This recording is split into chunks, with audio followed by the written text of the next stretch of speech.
बागेश्वर बाबा यानी कि धीरेन्द्र शास्त्री इस वक्त बिहार में हैं और आप में से कुछ लोग शायद उन्हें सुनने और उनके चमत्कार को देखने के लिए वहां गए भी होंगे, लेकिन बहुत से ऐसे लोग भी होंगे जो वहां तक पहुंच नहीं पाए होंगे। लेकिन वो तो आपके स्टेट में आ सकते हैं, बस थोड़ी सच्ची श्रद्धा चाहिए, प्रयास चाहिए और जेब में 5 करोड़ रुपए। नमस्कार, मैं हूं प्रभा शर्मा और आज के इस वीडियो में आपको बाबा के कथा वाचन की इसी मार्केटिंग की पूरी जानकारी देती हूं। धीरेन्द्र कृष्ण गर्ग यानी कि बागेश्वर बाबा आज देश ही नहीं, देश से बाहर भी एक जाना माना नाम है। कथावाचन और हिंदू राष्ट्र के उनके लक्ष्य ने उन्हें खूब चर्चा दिलाई है।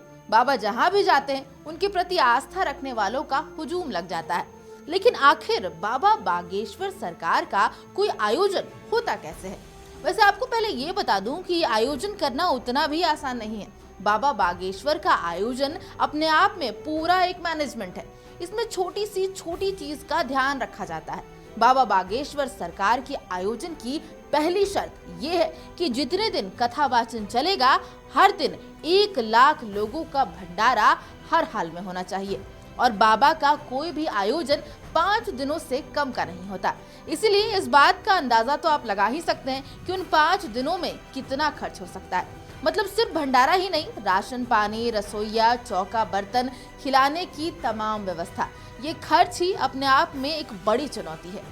पंडाल के खर्च की बात करें तो जिस कथा वाचन में 1 लाख से अधिक लोगों का भंडारा हो, उसमें कितने बड़े मैदान की जरूरत होगी इसका भी अंदाजा लगा सकते हैं। और फिर ये पंडाल बारिश, पानी, धूप से बचने के लिए बनाया जाता है, जो कि जर्मन वाटर प्रूफ पंडाल होता है। और अब ये विदेशी और सुनने में ही हाईफाई लगने वाले पंडाल पर कितना खर्च लगेगा, इसे भी जोड़ लीजिए। पंडाल में बाबा के भव्य मंच के साथ लाख से ज्यादा लोगों के बैठने की व्यवस्था साधारण काम नहीं है। कभी कभी तो अनुमान से ज्यादा भी भक्तों की भीड़ उमड़ पड़ती है और यहाँ बाबा के कथावाचन के आयोजन का जिम्मा जो भी इंसान या संस्था लेती है, उसे ही ये तमाम खर्चों को जोड़कर चलना पड़ता है। अब एक और अहम पॉइंट, जिस जगह पर लाख से ज्यादा लोगों का जमावड़ा हो, वहां के स्थानीय प्रशासन की नींद तो ऐसे ही उड़ जाती है। बिना स्थानीय प्रशासन की मदद के इतना बड़ा आयोजन कर पाना संभव ही नहीं है। प्रशासनिक व्यवस्था के अलावा भी निजी सुरक्षा व्यवस्था की जरूरत पड़ती है। जाहिर है, लाखों की संख्या में भक्तों के हुजूम को कंट्रोल करने के लिए सैकड़ों की संख्या में सुरक्षा कर्मियों की जरूरत होगी। तो उस हिसाब से 24 घंटे सुरक्षा में लगे सुरक्षा कर्मियों के खर्चे का भी अनुमान लगा लीजिए। अच्छा, बाबा बागेश्वर के दिव्य दरबार का सबसे इम्पोर्टेंट हिस्सा पर्ची निकालना है और चूंकि लाखों की संख्या में भक्त दिव्य दरबार में अपनी समस्याओं को लेकर आते हैं, इसलिए पर्ची निकालकर उनकी समस्याओं का समाधान बाबा करते हैं। पर्ची के लिए वैसे तो रजिस्ट्रेशन करवाना होता है, लेकिन बिहार बागेश्वर फाउंडेशन की ओर से बताया गया है कि इस बार किसी भी भक्त को रजिस्ट्रेशन नहीं कराना होगा। दिव्य दरबार में जो भी पर्ची आएगी वो बाबा के समीप पहुंच जाएगी।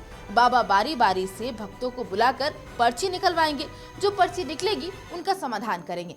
भले ही पर्ची के लिए रजिस्ट्रेशन आदि नहीं करना है, लेकिन बाबा तक पर्ची पहुंचने के लिए एक व्यवस्था तो बनाई ही गई होगी और उस व्यवस्था में भी ढेरों स्वयं सेवियों की आवश्यकता होगी। इसके अलावा भी कई छोटी बड़ी व्यवस्थाएं करनी पड़ती है, जिनका दिव्य दरबार के आयोजन से सीधा संबंध है। और आखिर में अगर सारी व्यवस्थाओं के खर्च का अनुमान किया जाए तो हर दिन 1 करोड़ से ज्यादा का खर्च ही बैठेगा। यानी 5 दिनों के आयोजन में 5 करोड़ का खर्च तो होना ही होना है। खर्च अगर बढ़ जाए तो इसमें भी कोई आश्चर्य की बात नहीं है। वैसे भी बाबा का आयोजन 5 दिनों का ही नहीं होता है। एक दिन पहले कलश यात्रा निकाली जाती है, जिसमें हजारों महिला और पुरुष भक्त शामिल होते हैं। चलिए, पूरी खर्च की लिस्ट तो मैंने आपको बता दी। अब आप भी क्या अपने राज्य में बागेश्वर बाबा को बुलाना चाहते हैं? हमें कमेंट सेक्शन में बताइएगा जरूर। नमस्कार।